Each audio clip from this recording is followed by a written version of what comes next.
Hello you all, welcome to my channel.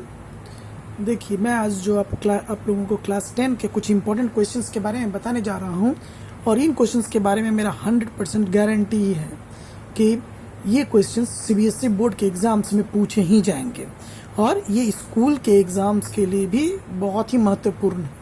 तो students, ये maths में इस तरह का जब क्वेश्चन आपको पता है तो क्यों नहीं आप इसको पढ़ें, तो इसको आप अवश्य पढ़ के तैयार रहें। चलिए क्वेश्चन देखते हैं। चलिए, क्वेश्चन में है हमारा कि prove that √2, √3, √5, √7, √11 etc are irrational numbers. तो स्टूडेंट्स, इनमें से कोई भी एक क्वेश्चन इस प्रकार से आपको आ सकता है। पहला मैं ये क्वेश्चन बताने जा रहा हूँ, और उसके बाद दूसरा इसी से रिलेटेड एक और क्वेश्चन बताऊंगा, वो भी पैरेलल पूछा जाता है, इस क्वेश्चन के साथ ही वो भी पूछा जाता है। इसलिए स्टूडेंट्स, आप तैयार रहें पढ़कर। चलिए, ऐसे क्वेश्चंस में हम लोग क्या करते हैं, सबसे पहले हम लोग जिसको हम लोगों को rational number, irrational number prove करना है, उसे हम लोग रैशनल मान लेते हैं, और वहाँ से हम लोग अपनी यात्रा शुरू करते हैं। Let if possible √2 is a rational number। देखिए स्टूडेंट्स, हमको प्रूफ करना है कि √2 इरेशनल नंबर है। हम जस्ट इसका कन्वर्स ले लेते हैं, उल्टा ले लेते हैं, और हम लोग इसको रैशनल नंबर मान लेते हैं। और यदि रैशनल नंबर मानने के बाद यदि सारे रूल्स को ये सेटिस्फाई करता है तो ये सही में रैशनल नंबर हो जाएगा। लेकिन कहीं भी एक स्टेप भी हम लोग गलत पाते हैं किसी भी एक स्टेप में, तो इसका अर्थ है कि ये √2 रैशनल नहीं, इरेशनल नंबर है। ठीक है, तो चलिए, जब ये रैशनल है तो √2 इज इक्वल टू हम लोग P/Q के फॉर्मेट में लिख सकते हैं। ठीक है ना, तो जैसे ही हम लोग लिखते हैं let √2 is equal to P/Q, then we have to write where P and Q are integers. P and Q are co-prime integers and Q is not equal to 0। देखिए स्टूडेंट्स, जब भी हम लोग P/Q के फॉर्मेट में किसी को भी मानते हैं इंटीजर को, तो याद रखेंगे कि जो हमारा Q होगा ये 0 के बराबर में नहीं होगा। और ये मैंने को प्राइम इसलिए लिखा है, वाटर को प्राइम, जिस इस पर मैं चर्चा करना चाहूँगा कि जब P और Q का HCF केवल 1 निकले तो ये को प्राइम होता है। कुछ एग्जाम्पल से देख लें, जैसे 2/3, 5/2, 7/5, इस तरह का जो नंबर्स है ये सब ऊपर नीचे, न्यूमरेटर और डिनोमिनेटर को प्राइम कहलाता है, क्योंकि ये दोनों रिड्यूस्ड होकर अपने सिंपलेस्ट फॉर्म में है। यदि मान के चलिए कि हम यदि 25/20 लिखते हैं तो this is not the form of को प्राइम नंबर। ये ऊपर नीचे HCF 1 नहीं आएगा, 5 आएगा, और इसको हम लोग फर्दर रिड्यूस कर सकते हैं। तो चलिए, इसका भी फॉर्मेट जो हमने माना वो रिड्यूस किया हुआ है, वो 5/4 के फॉर्मेट में है, मतलब सिंपलेस्ट फॉर्म में है। तो या तो आप ये भी लिख सकते हैं कि where P/Q is in the simplest form, या आप ये वर्ड को प्राइम की बात लिख सकते हैं। चलिए ठीक, इतना करने के बाद हमने स्क्वायरिंग बोथ साइड करना है। स्क्वायरिंग बोथ साइड्स, देखिए स्टूडेंट, जैसे ही हम लोग इसको स्क्वायर करते हैं तो ये इस फॉर्मेट में आ जाता है, P/Q का होल स्क्वायर, और ये आपका 2 बन जाता है, P²/Q² आता है। और फिर ये आपका, यदि आप इसको इधर बुलाते हैं तो 2Q² इक्वल्स टू P², ये हमारा इक्वेशन 1 बन जाता है। अब देखेंगे स्टूडेंट्स कि ये P² डबल ऑफ Q² हो जाता है, अर्थात P², ये P² ये है वैल्यू, और यह वैल्यू 2 का मल्टीपल है। तो याद रखिए स्टूडेंट्स, थ्योरम एक हमने पढ़ा था, उसमें ये बताया था कि यदि 2 कोई प्राइम नंबर है और P कोई नंबर है other than prime number, and this 2 is divisible by P², sorry, P square is divisible by 2, तो P is also divisible by 2।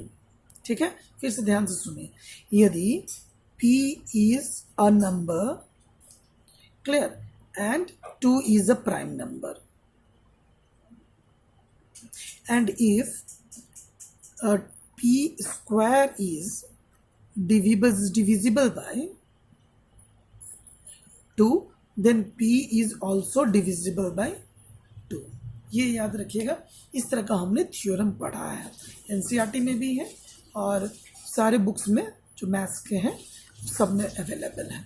तो इसी बात का हम लोग यूज़ करने जा रहे हैं कि पी स्क्वायर, इसी लैंग्वेज को मैं यहाँ पे लिखने भी जा रहा हूँ, या तो डिविजिबल वाला लैंग्वेज लिख सकते हैं या तो मल्टीपल वाला लैंग्वेज, दोनों में से कोई एक लैंग्वेज लिख सकते हैं। तो चलिए मैं लिखता हूँ कि हियर पी स्क्वायर इज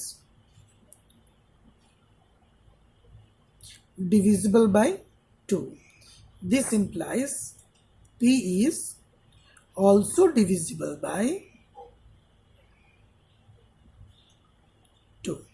देखिए पी स्क्वायर डिविजिबल में है 2 से, तो पी भी 2 का डिविजिबल होगा ही होगा। ठीक है, और उस थ्योरम पे मैं अपने जो मैं क्लासेस लेता हूँ उस तरह का मैं वीडियो बनाऊंगा, तो आपको उस क्वेश्चन को समझा दूंगा, उस थ्योरम को भी समझा दूंगा। चलिए इतना लिखकर हमें p को 2k के बराबर ले लेना है। Once again we have to assume p जो है हमारा 2k है, और फिर हम लोग पुटिंग इन इक्वेशन 1 में हमें पुट कर देना है। देखिए 2q square equals to p की जगह पे हमें 2k रखना है और इसका होल स्क्वायर हो जाएगा। मैंने यहाँ पे सब्स्टिट्यूट किया, तो देखिए स्टूडेंट्स ये हमारा 4k स्क्वायर हो जाना है, और फाइनली जब 2 से रिड्यूस कर देंगे तो ये हमारा 2k स्क्वायर। इसका अर्थ ये स्टूडेंट है, देखिए इसी फॉर्मेट में हमारा यह पुनः प्राप्त हुआ, दिस इज इक्वेशन 2। तो इक्वेशन 2 से मैं ये बोल सकता हूँ कि q square is also divisible by, q square is also divisible by 2, और similarly q is also divisible by 2। इसको मैं पूरा लिख देता हूँ,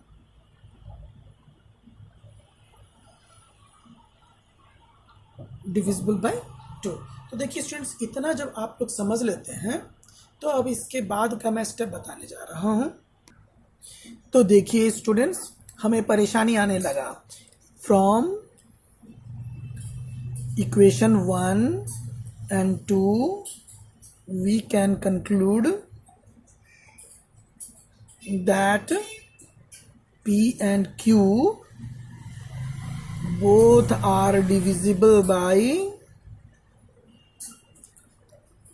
2। देखिए p भी 2 से डिविजिबल है, q भी 2 से डिविजिबल, मतलब उसे हम लोग सिंपलेस्ट फॉर्म में लिखने की कोशिश करेंगे, टू कैंसिल करेंगे, फिर लेकिन वो बता देगा कि ये 2 से डिविजिबल है, ये भी 2 से डिविजिबल, मतलब p and q are not in the simplest form।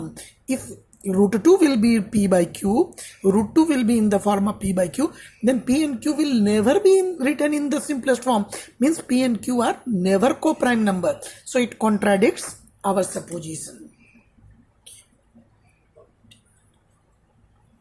it contradicts our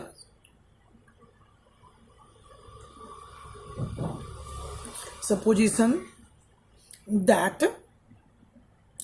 √2 is irrational number, √2 is rational number,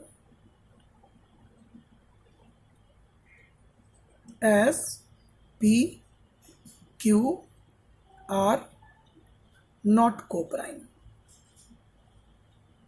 therefore √2 is a irrational number।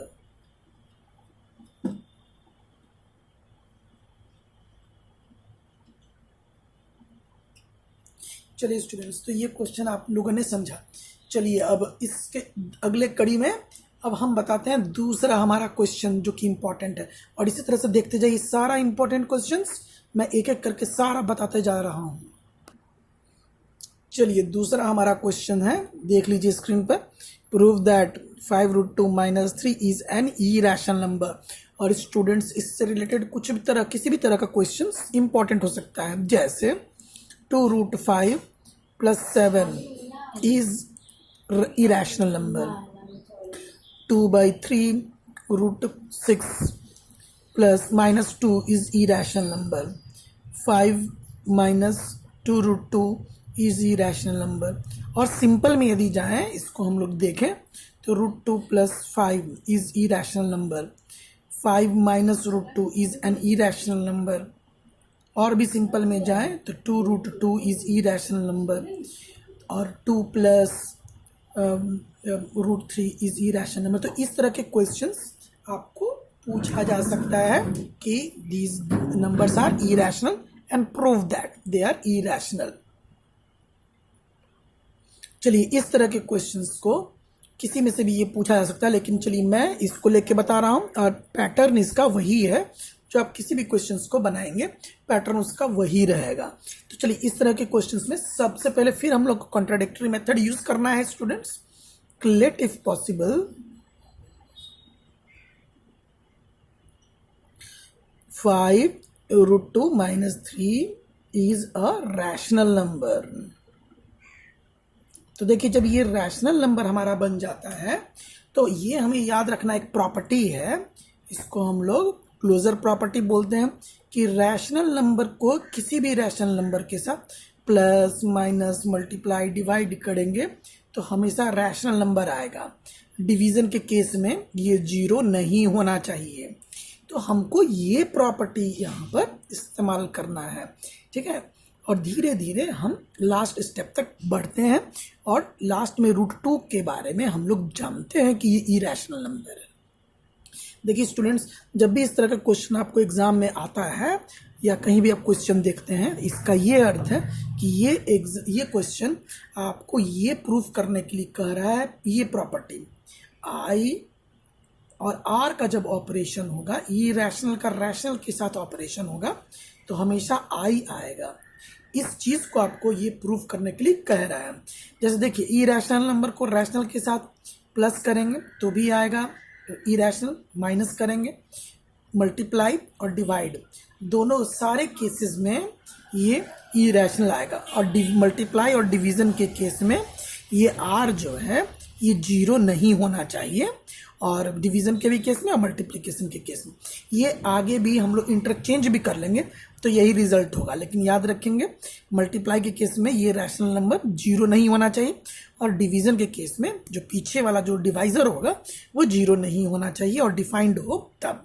तो ये प्रॉपर्टी को ये क्वेश्चन आपको प्रूफ करने के लिए दिया हुआ है कि इसमें इस क्वेश्चन के माध्यम से आप इस प्रॉपर्टी को प्रूफ कर रहे हैं।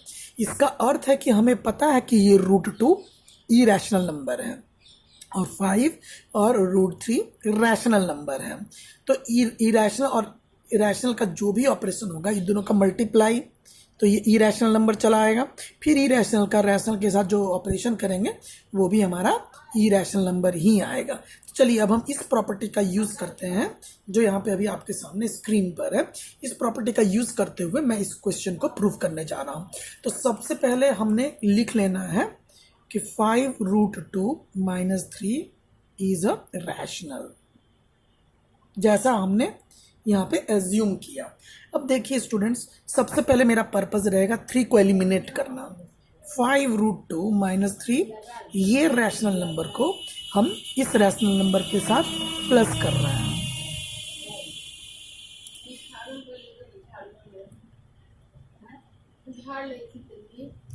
देखिए, ये रैशनल होगा क्योंकि हम जानते हैं कि rational plus rational is equal to rational. अब इसको एग्जाम में डिटेल में लिखेंगे, मैं यहाँ जगह के अभाव में लिख रहा हूँ। 5√2 माइनस 3 प्लस 3, ये दोनों कैंसिल हो गया, रैशनल आ गया, यानी कि हमारा 5√2 इक्वल्स टू रैशनल। अब देखिए, अब हमको किसको हटाना है,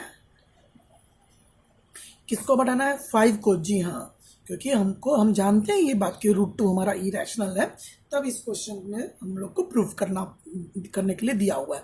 तो इस बार डिवाइड कर देंगे, 5√2 को डिवाइडेड बाय 5 किया मैंने, ठीक है। कोई ऐसा उपाय करेंगे ताकि ये 5 हट जाए। लीजिए 5√2 डिवाइडेड बाई 5 कैंसिल, ये √2 आ गया और इधर हमारा रैशनल आ रहा है, लेकिन हमारा √2 रैशनल नंबर नहीं है। ये हम सभी लोग जानते हैं कि ये हमारा इरैशनल नंबर है, but √2 is not rational as √2 is a rational number। फिर वही बात लिखेंगे कि हमारा थॉट गलत हो गया। यदि हम इसको रैशनल मानते हैं तो our thought is wrong because it is not rational, so it is irrational number. तो इस बात को भी हम लोग लिख लेंगे कि आवर सपोजिशन इज रॉन्ग।